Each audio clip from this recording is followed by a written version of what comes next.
Well, that was great with Andy Martino, Terry. I tell you, what an insightful guy and what a great long friendship you've had with him. And great segment, great segment. But now it's really time for the first ever Talking with TC.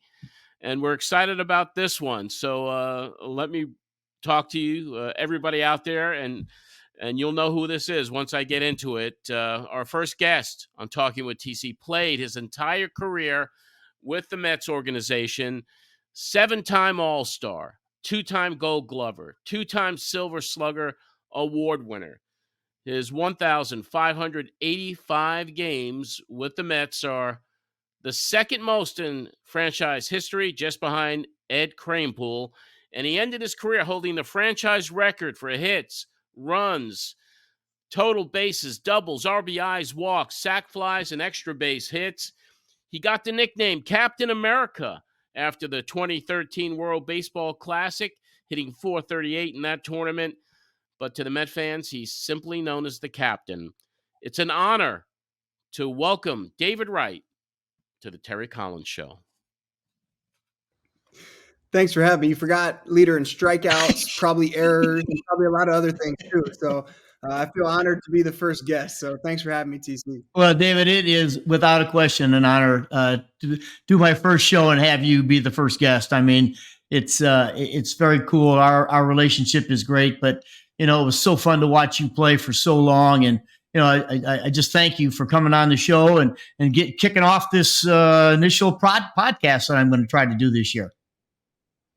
Well, you're the best, and I'd do anything for you. So thanks for having me, and I'm excited to talk some baseball. Let's do it. Yeah, I think we should. David, as we were getting ready for this podcast, and of course we were trying to discuss who was going to be on, and I said, we got the ideal guy, and I know he'll be on. And I said, there's some things I've always wanted to ask you that I never really did ever get to ask you, and that the one was, when you got first to the big leagues, when you got called up the first time. Every rookie, he comes up and his eyes are, big and he's so excited about being there. What guy in that clubhouse made an impact on your career when you were first got to the big leagues? That's a great question. And there's a lot of them, but there's actually two that I've talked to in the last 2 days. So they come to mind, and that's Joe McEwing and Cliff Floyd. Those two guys for me took me under their wing. Joe, I lived in the same apartment building as Joe. He'd take me to the ballpark. He taught me how to get to the ballpark. This was before all the GPS and all that stuff. So I remember sitting in his passenger seat of his rental car, writing down directions as we're going, over the Triborough into Queens, and take exit so-and-so and make a right here and a left here. And then obviously Cliff Floyd really, really took care of me. He taught me that you have 2 ears and 1 mouth for a reason, to listen twice as much as you talk and to take it in. Because I had a veteran group, and a lot of those guys gave me a little bit that I tried to take from each of them, whether it's Al Leiter, John Franco, Mike Piazza, and tried to apply it to my game. So I had a very veteran group, but those two in particular really took me under their wing. Dave, was there one thing, as you're getting ready to play, was it the game prep? What was it that you took from them that you then initially gave to some of the guys when you were the captain, or those young kids that were coming up, they're maybe still there today, that you said, hey, look, this is a piece of advice that I got my first year. I've never forgot it. And you related to them. Anything come to mind? I remember being an 18-year-old, my first spring training, semi-fresh out of high school, and, eyes wide open, bushy tail, just so excited to be in Port St. Lucie for my first minor league spring training. And I remember we used to have early work, and we'd get there at the crack of dawn, maybe 6:30, eat breakfast, and have our early work, say, starting at 7, which is early for a baseball player. And, I remember walking out to the backfields and hearing this commotion going on one of the backfields. And I'm like, what is that? So I like being places early. So I mosey on back there, and I see Mike Piazza, arguably probably the best hitting catcher of all time, Hall of Famer, working on his catching at 7:00 in the morning on a backfield in Port St. Lucie in February or early March in spring training. And that always stuck with me. And I always told myself, if Mike Piazza can go work on his defense at 7:00 in the morning in spring training when he's already a Hall of Famer, I never can say that I'm good enough. I always need to keep working. And that lesson stuck with me. that is impressive. And that's one of the, we'll probably get into it shortly, but that's where, in my time when I go back now and I watch the minor league kids practicing and stuff, and, that early morning stuff comes early, but, there's no replacement for working. And that's where, I've always thought, your game prep was off the charts great. And you never missed a day. You never missed a workout. You never missed, as you got ready for the season. I remember, we sat down one of the first days and we talked about how many at-bats you needed for spring training. And even in spring training, you said to me the one time about, hey, look, I got to go back to back. You don't need a day off every other day. I need to go back to back once in a while. So, those are things that as a manager, you hear your star player talk about, hey, look, I want to work hard. That's the stuff I think that plays that runs throughout the entire organization. And let me say this quickly. I remember Terry Collins running the minor leagues for the Dodgers when I was in the minor leagues for the Mets. And I remember that enthusiasm. And I remember looking over at the Dodgers organization and thinking, wow, this is big time. And it starts with Terry Collins, who's running the minor leagues, running from field to field. And that's why I was so excited when we hired you as manager. I wanted that enthusiasm. I wanted that excitement because I remember as a young kid seeing you kind of set the tone in that spring trainings, or whether it's minor league games in the middle of August in, whatever town when it's 1,000,000 degrees. I remember you setting that tone, and that's why I was so excited, to not only play for you, but to learn from you and kind of bring that enthusiasm to the big league level. Well, I want to jump in on that because – no, go ahead, Terry. No, I was just going to say, so David, as we get into this, and John, if you want to add something, please jump in because, the one thing about it, we're going to get how how he feels, and he's not going to pull any punches with us, I can tell you. So. No, I no, really, because when I hear David talk about him seeing you running the minor leagues, running spring training for the Dodgers, because I always loved seeing the interaction between you and David on the field during your tenure and David as a player. And this question was really for both of you. It was the first one I had for you guys. It's like there's no doubt about the mutual respect, the admiration you had for each other. And I wanted you to both talk about that bond and how it's endured to this very day. David first, and then to you, Terry. Okay. Well, I think one of the things that always stuck with me, besides Terry's enthusiasm and his upbeat, positive attitude, has always been that he had this open door policy where, once a month, once every couple of weeks, he'd gather the veterans and we'd go in his office and we'd have kind of a state of the union per se, where Terry would be like, hey, give me what's going on in the clubhouse.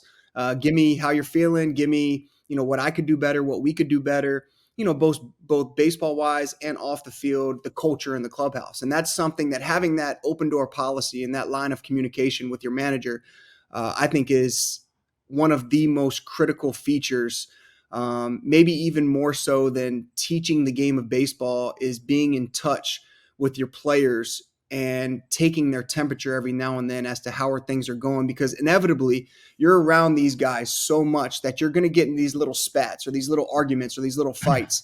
And the reason for these meetings is to kind of come back together and say, okay, let's hash it out. If we got some issues, whether it's with, the third baseman or the manager or the star pitcher, whatever it is, let's hash it out behind closed doors and figure it out and let's move forward. And I think that that's something that I always appreciated with Terry, is that open door policy and that ability to communicate with all the players. Well, John, I will tell you, the first time I met David, I had been hired as the field coordinator, and I came down to Florida in January to get ready. We opened up the complex here for guys, and I was having dinner one night, and this guy comes over and he said, just wanted to introduce myself. I'm David Wright. And I'm thinking, wow, this guy came over to say hi to me. That's pretty impressive. This is the star player. And that struck me so, I was so impressed by that he would take the time just to come over and introduce himself, because, he's a star. He didn't need to have to worry about that, but it was how he went about things after that. When David talked about the open door stuff, there were times during a season where I knew I had to get this guy a day off. I mean, he's always played 155 to 161 games, 62 games. So I don't know, every couple of weeks I would call him off. I'd come off to the side and I'd say, hey, look, I got to get you a day off this week. And he would say, what do you think? And I'd say, well, how about Thursday? And who's pitching? And I told him, well, maybe this guy. And he would say, I'll tell you after the game on Wednesday, because that's his love for the game, his passion to play for the game. And that's what made for me, this guy, he didn't want days off. He wanted to be on the field. He knew his worth to the ball club. And he just, even though he knew he probably could use a day off now and then, he knew his importance to the team. And that's where I felt, hey, look, the Stars, they get it. They understand how important they are, and they're going to be out there. And this guy did it better than anybody else around. I mean, there were times that this guy played. I mean, the year he got hurt, he never said a word. He just showed up, got ready, and played good. And played. Finally, his neck was still stiff. He probably couldn't turn it anymore, but he just kept playing and playing. But I tell you, to get this guy a day off was tough, man. I mean, really tough. You fought pretty hard, the other David. thing, John, I'll tell you the other thing I saw in New York. Every person that ever came in, if the community relations department or anybody else, the one guy they wanted to meet was David Wright. And so they would come in the clubhouse into the outside. They wouldn't come in the main clubhouse, but there was a little room off to the side, and they'd come in and say, "Hey, David, I've got Joe Blow out here. He wants to meet you." And every time David grabbed the 30 seconds to a minute and went out and said hi to the guy. Now that's respect for the fans and for the game itself. And in that town, it played without a question. Hey, I remember when my nephew was, I think, 5 or 6 years old. We went to a game in Atlanta at the Westin Buckhead, and he saw David on the steps going up to where the Palm Restaurant was there in Weston in Atlanta. And he goes, "That's David Wright." I was like, "Well, I'm sure, he'd say hello to you." And he goes, "I'm afraid." And then all of a sudden it's like, I just said, "David, do you have a second?" And you came down and you took a picture with my nephew, and he'll never forget it. And that was just so memorable. But yeah, what a great, everyone wanted to say hello to David. And David, I don't know if you know this, or even Terry, if you know this, we're taping this on March 21st. And on March 21st, 2013, 11 years ago, David, do you have any idea what happened that day? Or should I refresh your memory? I mean, I have a feeling that this day had something to do with being named captain. That is correct. On this day, in 2013, you were named the 4th captain in the history of the New York Mets. Gary Carter and Keith Hernandez were co-captains in the 80s. Johnny Franco, captain from 2001 to 2004. You became captain in 2013. What did that mean to you at that time? And I want to talk to Terry about that too. I want to get his opinion on that. And what was that appointment of captain? What did that mean for you at that time? And what should the role of a captain for a team in today's era be? I'm glad you brought that up, because every time you bring that up, it brings a big smile to my face. And looking at Terry brings a big smile too, because he was the one that delivered the news to me. And one of the best days of my career, certainly being viewed in the light of a Terry Collins and his coaching staff and the front office and ownership and players in that kind of role was something that I took very seriously. And to this day, I feel like one of the biggest honors that I've ever received. So, to be viewed as a captain or a leader for the organization, for the city, for the fan base, for my fellow, players, was incredibly amazing. And you could see by the smile that it's something that, I cherish to this day. John, I will tell you, I approached David that spring and asked him if he'd ever, that I would like to name him the captain. And he said, I don't think so. And I said, well, think about it and get back and we'll talk about it again. So we talked about it later. And he said, before we talk, I want to go find out about with my teammates, how they would feel about it. And that is one of the reasons why I wanted him to be the captain. I didn't want him to make speeches. I didn't want him to have to get up in front of the club and give a pep talk. I wanted him to lead by example. You've already heard about him talk about, that he's on the field, an 7-time All-Star at 7:00 in the morning in the cage, taking ground balls, his respect for the fans, signing autographs, taking a picture with your nephew in a hotel on the road, the respect for the media in New York. always available. And there's a lot of places you won't find this, but in New York, you have to be in front of your locker when that game is over. This guy's in front of the locker. He answered the questions. He answered them properly. His respect for his teammates. I mean, all of those things are what, for me, is what leadership is. It isn't about how good a talker you are. It's about how you go about things. And, and I used to ask David, hey, can you talk to so-and-so? Because I thought his impact as a peer player had a lot more clout when he would talk to a player about an issue as opposed to the manager. The players get tired of hearing the manager talk. But when you have someone that locker next to you who's going through the same things you're going through, who's been through the same things you're going through, it means a lot more. And this guy never said no. And that's why he was, for me, the ultimate captain. And today's day, captains, there are not very many of them, really. And I know the Mets have several guys. Well, maybe this guy should be a captain. Lindor shows his leadership abilities. Of course, Pete Alonso is the kind of the face of the organization. And what does the role of a leader mean today? I mean, has it changed? You think the role has changed if someone is appointed captain today in comparison to when, David, you were playing? I think for me, it was something that I never wanted to do different. I think that I was honored with that title for a reason, and I didn't need to change something or become all of a sudden this boisterous, loud, speech-giving motivator that, just really wasn't me. There was a time and place to, get on somebody, or there was a time and place to hold a team meeting and to get up and say a few words. But I always respected and followed the types of players that didn't do that very often, because when they did do it, it meant a lot more. Mm-hmm. So, I reserved that for, and Terry and I talked about it before, we'd go through a stretch where we just stunk, and, I'd look at Terry and be like, hey, how you feeling? You think now's a good time? And we'd have that dialogue. And that's what made it so great, is that, I wanted to hear what Terry thought as well. And, when, I accepted that role as captain, I wanted to lead by example. And I think that I made it a point to even try to do that harder, once I was named captain, because I wanted these young guys that came up in New York to not necessarily,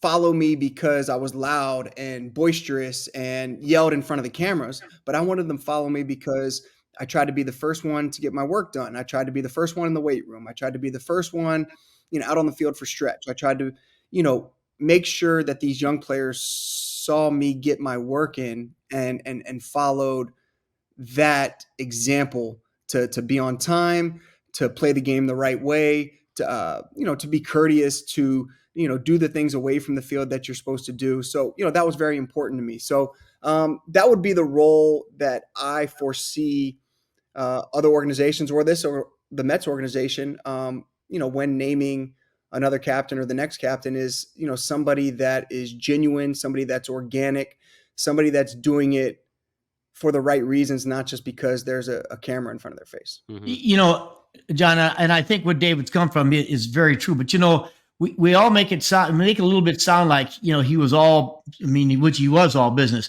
but you know what he did? He lightened up the clubhouse. This guy is a fun-loving person. Don't let him kid you.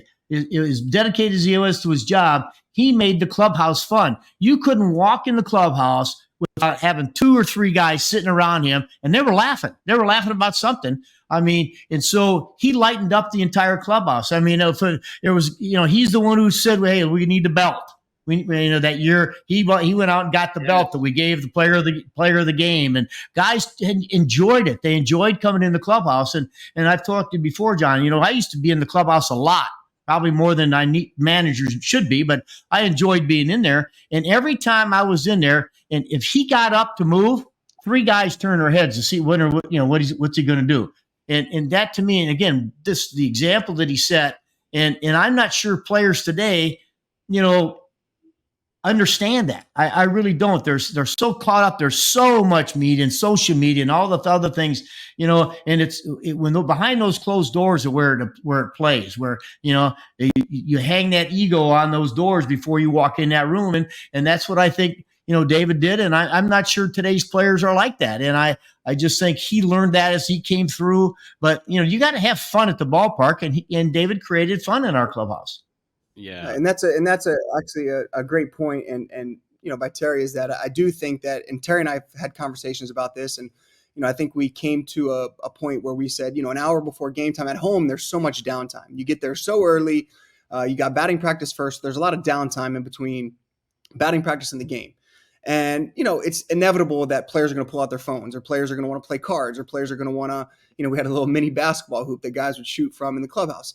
It's inevitable that guys are going to want to do this. But I think that, like Terry said, you got to have fun, because in the grand scheme of things, it's a bunch of big kids playing a game for a living. But, we agreed that, I think it was an hour before the game, that stopped. And we started preparing, going over game plans, going over video, starting mentally prepare for that game. So I think that there is like Terry said, which I think is often overlooked, that camaraderie, that, hey, after a tough loss, let's go out and grab some dinner after the game, and let's talk some baseball, or let's talk like, hey, what's going on? Just to free things up, so that when we come back to the field the next day, we're playing for one another. I know that the guy to the right of me, is having a baby, and that's stressful, and that he's not getting much sleep at night. And therefore, we're pulling in the same direction, and that we have that unity because we know each other, not only as players, but we know each other away from the field as well. Yeah, you both of you have seen changes in the game, obviously, and there's there's generational changes that have happened in baseball. A lot of young guys that are coming in. What changes have you both seen with some of the younger players that are getting into the game now compared to your era? Well, for Terry's case, they're starting to wear helmets now.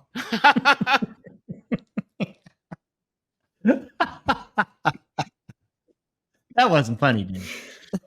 I know. You go first, Skip. Go for it. Well, obviously the game is changing, and so when I first was coming up, and it's stuff I even taught when I was managing. You talent plays, John. Talent wins, and so what you try to do is you take that talent and try to teach them how to win and the importance of winning and how to win baseball games. Sometimes you got to pass the baton to the next guy, and now it's all everything's wrapped up in what each and every guy does, what his numbers dictate. I mean, I have spent a couple of years when I left managing the Mets. I went through the minor leagues, and the analytics started to come in, and guys were more concerned about their numbers than how they executed stuff on the field. And I mean, last year, I watched a lot of minor league games, and after the games, I would talk to some of the guys, and they're saying, well, geez, my exit velocity was down. Well, you didn't make contact 3 times. So why don't we start working about, a 2-strike approach to put the ball in play? And so maybe that stuff changes, but because that is what everybody looks at now, that they've gotten away from the ultimate thing. And that is in our game is to win at the major league level. And for me, that starts in the minor leagues. And so these young players, do they learn how to win in the minor leagues? I'm not sure, because everybody downplays winning in the minor leagues. When I was a minor league manager, I got accused, hey, look, you want to win too much. I said, yeah, when that guy goes to the big leagues, when my player gets to the big leagues, I want him to be able to contribute to winning.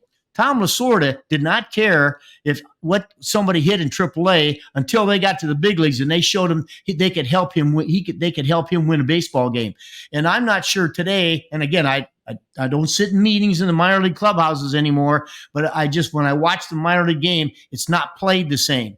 And I think there's a way that to get good players, talented players. I'll tell you one thing: the guy that's on the screen right now, he wanted to win every night. He wanted to win, and when we didn't win, he tried to figure out how tomorrow we can win. And I bet you could ask David how many nights he cared. How about, I watched one game, he got a base hit to right field off Mariano Rivera to win a game. And I don't think he cared if it was 100 miles an hour or 25 miles an hour. It landed where nobody was at, and we won a game. And I think that's where, the players today are kind of getting away from that and so worried about the stuff that's showing up on TV. Yeah, no, I couldn't agree more. I think that there is certainly a place for the analytics, and I think Terry did a wonderful job when he managed in taking the numbers and utilizing them. I think knowledge is king. If you have the knowledge of the analytics and the feel of a baseball mind that Terry had, you can combine the two and have a perfect marriage. And I think that that's what makes managers great and what makes managers relatable to the players is having that feel, but also having the knowledge of the analytics. But I'm with Terry 1,000%. I think that not only in the professional level, but at the amateur level and on down, that we're not teaching these kids how to play the game correctly. I think that the game is changing to the point where, like Terry said, it's, these different numbers when taking batting practice as opposed to working on a feel that's going to be successful in the game. I think that the situation should dictate your mindset or the game plan that you bring to the plate per at bat. Every at bat isn't the same. There's going to be a time where you need to get a runner over. There's going to be a time where you need to get a runner in. There's going to be a time where, hey, you're 3-1 sitting fastball, let it eat. Swing as hard as you can. But that's not every situation. So I think that there needs to be a marriage between the two of that feel and that teaching the game correctly and playing the game correctly with the analytics. Very good point. Yeah, there's so many changes today. But I'm going to go back in time for a minute, David. Your relationship with Jose Reyes. I can't begin to tell you how much joy the Met fans felt when you guys were both emerging. I mean, I've been a lifelong Mets fan since I was 9 years old. I went to my first game in 1966. And there's been a lot of ebbs and flows, a lot of ups and downs. We were so starved for stars. And you and Jose emerged at the same time. Really, you became stars. The fans loved you. One of my fondest memories was in 2006, seeing you and Jose celebrating on the field with the cigars, with the champagne, holding the signs.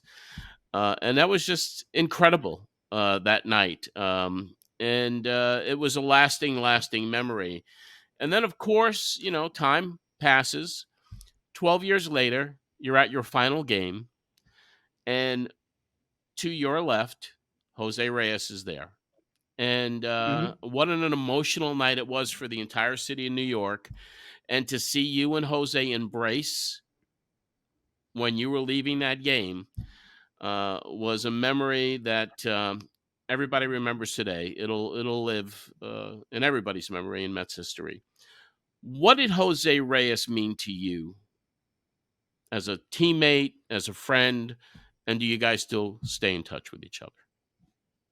Yeah, the short answer is that we're brothers. I remember being 18 years old, Jose right around the same age, Guy Conti, who was running our minor leagues at the time, who's a good friend of both Terry and I's, pull us in the office. And I'm 18 years old. I think I did something wrong, or my mind is starting to race. Like, what is the boss going to say to me, or what did I do wrong?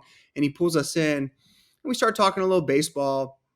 We start talking amongst ourselves, and he ends the conversation with, "You guys are going to be the left side of this infield for a long time at the big league level." And I remember both of us walking out of that at 18 years old and like, wow, we gotta, and that made us want it even more. Having that relationship, having that confidence walking out that door of that meeting, I'll never forget it. And from that day on, it was almost like we wanted it together. We didn't want it individually.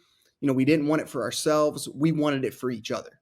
And that was the way that we played the game. We went through a lot of ups, a lot of downs, but the constant was that Jose knew me just as well as I knew myself. I knew him just as well as he knew himself. And it was so funny how two kids from completely different backgrounds, speaking two different languages, eating two different types of food, listening to two different types of music, could bond at that level and have a brother-like relationship. So, one of the best friends that I've had in the game. And it just is a comfort level. When I look to my left, I want to see Jose Reyes manning shortstop because I know where he's going to play certain hitters. That makes me play a certain place. And we don't even have to go over the scouting report. I know by where he's playing or what his body language is, he could communicate with me that way. And that's how well we knew each other. Yeah, that chemistry was evident. and you just Mhm. knew looking at you play. And that last game was just it was an amazing memory. It really was. Terry, back to you. Well, thanks, David. I'm going to let you go. I just want to thank you again for all your time tonight. You mean a lot to me. You mean a lot to this organization. Obviously, one of the all-time great Mets and one of the all-time great players. And I know you're enjoying your time with your kids. You should have some fun. And I look forward to seeing you down the road here pretty soon. And again, thank you so much for being my first guest on my first show. Well, you're the best. And at some point, my 3-year-old boy, I'm going to send him down to Florida to have you teach him some baseball, because I want him playing the game the right way. So thanks for everything you've done for, my career. Thanks for, being a friend, and hopefully I'll see you again soon. Thank you, David.